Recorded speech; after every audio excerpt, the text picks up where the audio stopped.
dapat gumagana muna. This is one principle na napag-agreehan namin ni Aldin for all Ahon products. Function over form.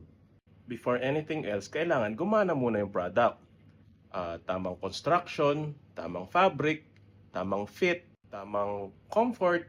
So, kailangan gumana muna siya. Then after that, tsaka lang papasok yung visual design, no? Yung aesthetics, kumbaga. Kasi sa trail, lalo na dito sa Pilipinas, hindi lang sapat na maganda siya sa photo. Mainit, maulan, humid, minsan ilang oras mong gagamitin yan. Minsan kailangan mo mag-bushwhack, minsan may suot ka pang vest or belt. So, kailangan gumagana yung suot mo.